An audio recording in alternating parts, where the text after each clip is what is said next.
കേരളം വളരെ ഈ വൈകാരികമായി കാണുന്നതാണ്. നമ്മൾ ടി വികളിലൊക്കെ ഇപ്പോൾ ലൈവ് ടെലികാസ്റ്റ് വരെ കാണുന്നുണ്ട്. എയർ ആംബുലൻസിലൊക്കെ ഹൃദയം മാറ്റിവെക്കൽ ഡോക്ടർമാർ ഹൃദയം ആ കൊണ്ടുപോകുന്നു. അതെ കഴിഞ്ഞ ഒരു മാസം 3 ആ ഹൃദയമാറ്റ അതെ അതെ ശസ്ത്രക്രിയയാണ് അതെ കേരളത്തിൽ ഒരുമിച്ച് നടന്നത്. അതെ അതെ അപ്പം കേരളത്തിലെ ജനങ്ങളുടെ ഇതിനൊരു അവബോധം വരുന്നുണ്ട്. എന്താണ് യഥാർത്ഥത്തിൽ ഒരു അവയമാറ്റം മാറ്റിവെക്കൽ ശസ്ത്രക്രിയയുടെ തുടക്കം എങ്ങനെയാണ്, അവസാനം അതിൻ്റെ ഒരു നടപടിക്രമങ്ങൾ, പ്രത്യേകിച്ച് അതിന് നേതൃത്വം നൽകുന്ന കുറേ വർഷങ്ങളായിട്ട് അതിൻ്റെ ചുമതല വഹിക്കുന്ന ഒരു ഡോക്ടർ എന്ന നിലയ്ക്ക് അതൊന്ന് വിശദീകരിക്കാം. കാരണം ആളുകൾക്കത് ഒന്ന് വ്യക്തമാവുന്നതിനും ഓക്കെ. കൂടി ഒന്ന് വിശദീകരിക്കാം. നമുക്ക് രണ്ട് രീതിയിൽ, നേരത്തെ പറഞ്ഞ പോലെ രണ്ട് രീതിയിലാണ് നമുക്ക് അവയവ കൈമാറ്റം നടക്കുന്നത്. ഒന്ന് ലിവിങ് ഡോണർ ട്രാൻസ്പ്ലാന്റ്, അത് ജീവിച്ചിരിക്കുന്ന അവയവം. രണ്ടാമത് മസ്തിഷ്ക മരണ അവയവദാനം. ഈ ജീവിച്ചിരിക്കുന്നവർക്ക് നേരത്തെ പറഞ്ഞ ഒരു കിഡ്നി കൊടുക്കാം, അല്ലെങ്കിൽ ലിവറിൻ്റെ ഒരു പോർഷൻ കൊടുക്കാം. വേറെ ഒരു അവയവങ്ങൾ എടുക്കാൻ പറ്റില്ല. അതിൻ്റെ പ്രക്രിയ വെച്ചാൽ നമുക്ക് അടുത്ത ബന്ധു ഉണ്ടായിരിക്കണം ലിവിങ് ഡോണർ ട്രാൻസ്പ്ലാന്റ്. ബന്ധുവേതര അവയവദാനം നമ്മൾ പ്രോത്സാഹിപ്പിക്കപ്പെടുന്നില്ല. ബന്ധുവേതര അവയവദാനത്തിൽ ചിലപ്പോൾ ഒരു ചൂഷണം ഉണ്ടാകാം, അല്ലെങ്കിൽ കച്ചവട താല്പര്യങ്ങളുണ്ടാകാം. അതുകൊണ്ട് നമ്മൾ ബന്ധുവേതര വളരെ നിഷ്കർഷിച്ച് റെഗുലേറ്റഡ് ആയിട്ട് മാത്രമേ അപ്രൂവൽ കൊടുക്കാറുള്ളൂ. അപ്പോൾ ബന്ധുവേതര അവയവദാനം ഓൾമോസ്റ്റ് എന്താ പറയുക, ഇല്ലാതാക്കുക എന്നുള്ളതാണ് നമ്മുടെ ഉദ്ദേശം. മറ്റതാണ് നമ്മുടെ ഡെഡ് ട്രാൻസ്പ്ലാന്റ്, അതായത് മസ്തിഷ്ക മരണം സംഭവിച്ച രോഗിയിൽ നിന്നുള്ള അവയവദാനം. അത് നേരത്തെ പറഞ്ഞ 6 നമുക്ക് മുകളിൽ നിന്ന് തുടങ്ങുകയാണെങ്കിൽ 2 കോർണിയ കൊടുക്കാം, ഹൃദയ വാൽവ് കൊടുക്കാം, ഹൃദയം കൊടുക്കാം, ശ്വാസകോശം കൊടുക്കാം, കരൾ കൊടുക്കാം, കിഡ്നി കൊടുക്കാം. ഞങ്ങൾ ഈ വളരെ അടുത്ത കാലത്ത് ചെറുകൂടൽ വരെ കൊടുത്തു, സ്മോൾ ബോൾ, പിന്നെ പാങ്ക്രിയാസ് കൊടുക്കും, ആഗ്നേയ ഗ്രന്ഥി എന്ന് പറയും.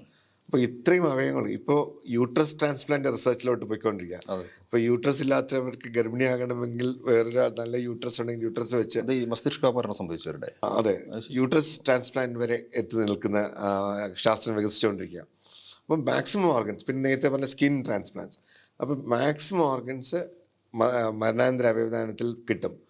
ലിവിങ് ഡോണറിൽ വളരെ ലിമിറ്റഡ് ആണ്.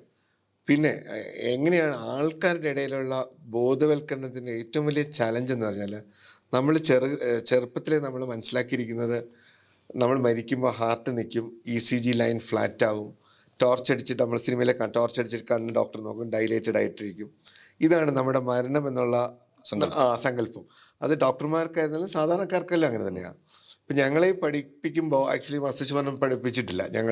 എൻ്റെ MBBS കാലഘട്ടത്തിൽ ഞാൻ 98 MBBS ജോയിൻ ചെയ്ത ആളാണ്. അപ്പോൾ ഏകദേശം 30 വർഷത്തോളമായി. ഞങ്ങൾ ഇപ്പോഴും ഞങ്ങളുടെ പോസ്റ്റ് ഗ്രാജുവേറ്റ് വിദ്യാർത്ഥികൾക്ക് പോലും മസ്തിഷ്ക മരണം എന്താണെന്നോ എങ്ങനെ നിർണ്ണയിക്കപ്പെടണമോ എന്ന് പഠിപ്പിക്കുന്നില്ല. ആ ഒരു ലാക്ക് ഓഫ് നോളജ് അവിടെ ഇപ്പോഴും ഉണ്ട്. അപ്പോൾ നമ്മൾ ഏറ്റവും ഫേസ് ചെയ്യുന്ന ചലഞ്ച്, ഈ ബ്രെയിൻ ഡെഡ് എന്നുള്ള സംഭവം മരണമാണെന്നും അത് എങ്ങനെയാണ് നിർണ്ണയിക്കപ്പെടുന്നതെന്നും അത് നാട്ടുകാരിൽ എത്തിക്കുക എന്നുള്ളതാണ് ഞങ്ങൾ ഏറ്റവും വലിയ വെല്ലുവിളി. കാരണം ഞാൻ ഉദാഹരണം പറയാം. നമ്മളൊരു മസ്തിഷ്കമരണം സംഭവിച്ചു എന്നൊരു ബന്ധുവിൻ്റെ അടുത്ത് പറയും. അപ്പോൾ അവർ പറയും, ഡോക്ടർ ഞങ്ങൾക്ക് രോഗിയെന്ന് കണ്ടാൽ കൊള്ളാം. നമ്മൾ അകത്ത് പോകുമ്പോൾ അവർ കാണുമ്പോൾ പേഷ്യൻ്റ് വെന്റിലേറ്ററിലാണ്, പക്ഷേ ECG മോണിറ്റർ നോക്കുമ്പോൾ ECG ഹാർട്ട് ഇങ്ങനെ ബീറ്റ് ചെയ്തുകൊണ്ടിരിക്കുന്നത് കാണാം. അവരുടെ ചെസ്റ്റ് നോക്കുമ്പോൾ ശ്വാസം ഇങ്ങനെ ആവുന്ന കാണാം. അപ്പോൾ അത് ആക്ച്വലി വെന്റിലേറ്റർ കൊടുക്കുന്ന ശ്വാസമാണ്, അയാൾ വലിക്കുന്നില്ല. എന്നിട്ട് അവർ തൊട്ട് നോക്കുമ്പോൾ ദേഹം നല്ല വാമായിരിക്കും. നമുക്കറിയാമല്ലോ, മരിച്ചു കഴിഞ്ഞാൽ ഭയങ്കര തണുത്ത് വിറങ്ങലിക്കും. ഇവർ നോക്കുമ്പോൾ വാമായിരിക്കുന്നു. അപ്പോൾ അവർ പതുക്കെ, കുറച്ച് പേര് നേഴ്സ് വല്ലതാണെങ്കിൽ പതുക്കെ കൈ പിടിച്ച് നോക്കും, പൾസ് ഉണ്ടോ, പൾസ് മേടിക്കുന്നു. അവർ പെട്ടെന്ന് വെളിയിറങ്ങി, ഡോക്ടറല്ലേ പറഞ്ഞു ആൾ മരിച്ചു, നാളെ ECG കാണാം, ടെമ്പറേച്ചർ ഉണ്ട്, പിന്നെ എങ്ങനെയാണ് ഡോക്ടർ മരണം. അപ്പോഴാണ് നമ്മൾ പിന്നെയും ഇത് മസ്തിഷ്ക മരണമാണ്, ഇത് കുറച്ച് സമയം കൂടെ ഈ മറ്റുള്ള അവയവങ്ങൾ പ്രവർത്തിക്കും. കാരണം വെന്റിലേറ്ററിൻ്റെ സഹായത്തോടുകൂടിയും മറ്റുള്ള മരുന്നുകളുടെ സഹായത്തോടെ ടെമ്പററി ആയിട്ട് ഓർഗൻസ് പ്രവർത്തിക്കുന്നതാണ്. അത് മരണം ഓൾറെഡി സംഭവിച്ചു കഴിഞ്ഞു. അപ്പോൾ ഇത് മനസ്സിലാക്കാൻ കുറച്ച് ഡിഫിക്കൽട്ടാണ്. അത് എസ്പെഷ്യലി നമ്മളിപ്പോൾ ചെയ്യുന്നതെന്ന് വെച്ചാൽ CT സ്കാനും MRI ഒക്കെ വെച്ച് വളരെ ക്ലിയർ ആയിട്ട് ബന്ധുക്കൾക്ക് മനസ്സിലായി, ഇതാണ് ബ്രെയിൻ, ഈ ബ്രെയിൻ ഇത്രത്തോളം ഡാമേജ് ഉണ്ട്, ഇയാളിപ്പോൾ ഈ ശ്വാസം വലിക്കുന്നത് വെന്റിലേറ്റർ സഹായത്തോടു കൂടി മാത്രമാണ്. ഇത് കുറച്ച് നേരം കഴിയുമ്പോൾ ഈ ബ്രെയിനാണ് നമ്മുടെ എല്ലാ ബോഡിയുടെ എല്ലാ ഫങ്ഷൻസും കൺട്രോൾ ചെയ്ത് നിയന്ത്രിക്കുന്നത്. ഹാർട്ട് നിൽക്കും, ശ്വാസകോശം ഓൾറെഡി നിലച്ചു, പക്ഷെ അത് വെന്റിലേറ്റർ ഉള്ളതുകൊണ്ട് മാത്രമാണ് ഇതിങ്ങനെ, വെന്റിലേറ്ററാണ് പമ്പ് ചെയ്യുന്നത്. അപ്പോൾ വെന്റിലേറ്റർ ഓഫ് ചെയ്താൽ അയാൾക്ക് ഈ റെസ്പിറേഷൻ ഇല്ല. അതാണ് നമ്മൾ വെന്റിലേറ്റർ എടുക്കാന്ന് പറയുന്നത്. അതെ, വെന്റിലേറ്റർ എടുക്കുക. അതാണ് നമ്മൾ എപ്പോഴും പറയുന്നത്, മസ്തിഷ്ക മരണം സംഭവിച്ചാൽ ഞങ്ങൾക്ക് 2 കാര്യം ചെയ്യാം. ഒന്നുകിൽ ഞങ്ങൾ വെന്റിലേറ്റർ ഡിസ്കണക്ട് ചെയ്ത് മരണം സംഭവിച്ചു നിങ്ങൾക്ക് തിരിച്ചു തരാം, അല്ലെങ്കിൽ നിങ്ങൾക്ക് അവയവദാനം ചെയ്യാം. അപ്പോൾ അവർ ചോദിക്കും ഡോക്ടർ ഇപ്പോൾ ശ്വാസം വലിച്ചുകൊണ്ടിരിക്കില്ല, അപ്പോൾ വെന്റിലേറ്റർ എടുത്ത് പെട്ടെന്ന് അവൾ മരിച്ചു കഴിഞ്ഞു, ഇനിയും പെട്ടെന്ന് മരിക്കുകയല്ല. വെന്റിലേറ്റർ എടുക്കുന്നത് ഇപ്പോൾ അയാളുടെ ശ്വാസം വെന്റിലേറ്റർ സഹായത്തോടെയുള്ള ബ്രത്താണ്, അത് അയാൾ വലിക്കുന്ന ശ്വാസം. അപ്പം നമ്മൾ ആക്ച്വലി ബ്രെയിൻ ഡെത്ത് കൺഫേം ചെയ്യുന്നത് തന്നെ ആപ്നിയ ടെസ്റ്റ് എന്ന് പറയും. ആപ്നിയ ടെസ്റ്റ് എന്ന് ശ്വസനം നിലച്ച അവസ്ഥയ്ക്കാണ് ആപ്നിയ എന്ന് പറയുന്നത്. അപ്പോൾ എങ്ങനെ ആപ്നിയ ടെസ്റ്റ് ചെയ്യുന്നതെന്ന് വെച്ചാൽ നമ്മൾ പേഷ്യൻ്റ് ആദ്യം 100% ഓക്സിജൻ കൊടുത്ത് നല്ലവണ്ണം ഓക്സിജൻ സാച്ചുറേഷൻ ഉണ്ടാക്കും. എന്നിട്ട് വെന്റിലേറ്റർ ഡിസ്കണക്ട് ചെയ്യും. 6 മിനിറ്റ് ഒബ്സർവ് ചെയ്യും. 6 മിനിറ്റ് അയാളുടെ ശ്വാസകോശം അനങ്ങിയില്ലെങ്കിൽ നമ്മൾ അതിന് മരണം സംഭവിച്ചു എന്ന് പറയും. ഇത് ചെയ്യുന്നതാണ് ഏറ്റവും അവസാനം. ബാക്കി എല്ലാ ടെസ്റ്റും കഴിഞ്ഞ ശേഷം ഇത് ചെയ്യുള്ളൂ, കാരണം വെന്റിലേറ്റർ ഒരാൾ ഡിസ്കണക്ട് ചെയ്യാൻ പാടില്ലല്ലോ.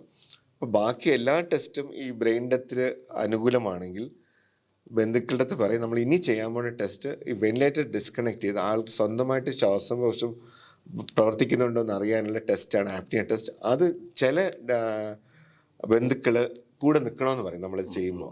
നമ്മളത് അനുവദിക്കാറ് ബോർഡ് ഓഫ് ഡോക്ടർമാരാണ് 4 ഡോക്ടർമാരാണ് ചെയ്യുന്നത്. അതും കൂടെ വളരെ പ്രധാനമാണ്. നമ്മൾ സാധാരണ ഒരു മരണം നിർണ്ണയിക്കുന്നത് ഏതെങ്കിലും ഒരു ഡോക്ടർ പോയി ടോർച്ച് അടിച്ച് നോക്കുന്നു, ഹാർട്ട് നോക്കുന്നു, ഇല്ല എന്ന് പറഞ്ഞാൽ സർട്ടിഫൈഡ്. പക്ഷേ മസ്തിഷ്കമരണം നിർണ്ണയിക്കുന്നത് 4 ഡോക്ടർമാരുടെ ടീമാണ്. അത് 6 മണിക്കൂർ ഇടവിട്ട് 2 പ്രാവശ്യം അവർ ഈ എല്ലാ വിശദമായ പരിശോധന നടത്തും. ഈ 2 പ്രാവശ്യം വെന്റിലേറ്റർ ഡിസ്കണക്ട് ടെസ്റ്റ് ചെയ്യും.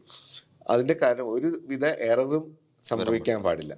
പിന്നെ ഇതിൽ ആരാണ് ഈ 4 ഡോക്ടർമാർ? ഒന്ന് ആ പർട്ടിക്കുലർ രോഗിയെ ട്രീറ്റ് ചെയ്യുന്ന ഡോക്ടർ, അതായത് ഇപ്പോൾ ഉദാഹരണത്തിന് ബ്രെയിൻ ഡെഡ് ഇൻഡിവിജ്വൽ അല്ലെങ്കിൽ ബ്രെയിൻ ഇഞ്ചുറി ഉള്ള ഇൻഡിവിജ്വലിനെ ട്രീറ്റ് ചെയ്യുന്നത് ഒരു ന്യൂറോ സർജൻ ആയിരിക്കും അല്ലെങ്കിൽ ന്യൂറോളജിസ്റ്റ് ആയിരിക്കും. അപ്പോൾ അവരതിൻ്റെ എക്സ്പേർട്ടാണ്, ബ്രെയിനെ സംബന്ധിച്ച് ഏറ്റവും വലുത്. രണ്ടാമത്തെ ആ ആശുപത്രിയിലെ മെഡിക്കൽ സൂപ്രണ്ടൻ്റ്. അതെന്തിനെന്ന് വെച്ച് കഴിഞ്ഞാൽ ഒരു ആശുപത്രിയിൽ നടക്കുന്ന ഒരു പ്രധാനപ്പെട്ട മരണനിർണയം ഒരു അധികാരിയുടെ സാന്നിധ്യത്തിലായിരിക്കണം എന്നുള്ള നിയമം നിഷ്കർഷിച്ചിരിക്കുന്ന ആൾ. മൂന്നാമത് ഇതിലൊന്നും പെടാത്ത ഒരു എക്സ്പെർട്ട് ഡോക്ടർ, അതായത് ഈ ആശുപത്രിയായിട്ടോ അല്ലെങ്കിൽ ട്രാൻസ്പ്ലാന്റുമായിട്ടോ ബന്ധമില്ലാത്ത ഒരു വിദഗ്ധനായ ഡോക്ടർ. അയാൾ ന്യൂറോളജിസ്റ്റ് ആകാം, ന്യൂറോ സർജൻ ആയിരിക്കാം, ക്രിട്ടിക്കൽ കെയർ ഡോക്ടർ ആയിരിക്കാം, അങ്ങനെ ഒരാൾ. പിന്നെ ഒരു നമ്മുടെ കേരളത്തിൽ ഇപ്പോൾ 4ാമത്തെ ഡോക്ടർ ഗവൺമെൻറ് ഡോക്ടർ ആയിരിക്കണം എന്ന് നിർബന്ധമുണ്ട്. അപ്പോൾ ഈ 4 പേരും അടങ്ങുന്ന ടീം 6 മണിക്കൂർ ഇടവിട്ട് 2 പ്രാവശ്യം വളരെ വിശദമായി പരിശോധിച്ച ശേഷം മാത്രമാണ് മസ്തിഷ്കമരണം കൺഫർമേഷൻ, അതായത് തീർച്ചപ്പെടുന്നത്. ഇത് തീർച്ചപ്പെടുത്തിയതിന് ശേഷം മാത്രമേ നമ്മൾ ബന്ധുക്കളുടെ അടുത്ത് അവയവദാന സന്നദ്ധത ആരായുള്ളൂ. കാരണം നമ്മൾ മരിക്കാത്ത ഒരാളുടെ ബന്ധുക്കളുടെ അടുത്ത് പോയി അവയവദാനം ചെയ്യുന്നത് ഒരു അൺഎത്തിക്കൽ പരിപാടി. അപ്പോൾ അങ്ങനെയാണ് ഈ പ്രക്രിയ. അപ്പോൾ ഒന്നാമത് മസ്തിഷ്കമരണ നിർണയം തന്നെ വളരെ വെല്ലുവിളി അറിയിക്കുന്നതാണ്. പിന്നെ അതിനെ തീർച്ചപ്പെടുത്തുന്നതിനുള്ള ഈ എക്സ്പേർട്സിനെ ഒരുമിച്ച് കൂട്ടണം. നമ്മൾ കേരളത്തിൽ ഇപ്പോഴും നമ്മൾ ആക്ച്വലി വീഡിയോഗ്രാഫ് ചെയ്യുന്നുണ്ട്. അതായത് മസ്തിഷ്കമരണ നിർണയം ഈ 4 ഡോക്ടർമാരുടെ സാന്നിധ്യം ഉറപ്പാക്കുന്നതിന് നമ്മൾ വീഡിയോഗ്രാഫ് ചെയ്യുന്നുണ്ട്. രണ്ടും വീഡിയോഗ്രാഫ് ചെയ്ത് ആശുപത്രി എടുത്ത് സൂക്ഷിക്കാൻ പറഞ്ഞിട്ടുണ്ട്. എന്തെങ്കിലും കാരണവശാൽ പിന്നെ എപ്പോഴെങ്കിലും ഒന്ന് റിവ്യൂ ചെയ്യണമെങ്കിൽ നമുക്കത് റിവ്യൂ ചെയ്യാൻ വേണ്ടി. അപ്പോൾ ഇങ്ങനെ അത്രയും കരുതലോടെയും ആണ് നമ്മൾ ഈ ഒരു പ്രക്രിയ കൊണ്ടുപോകുന്നത്.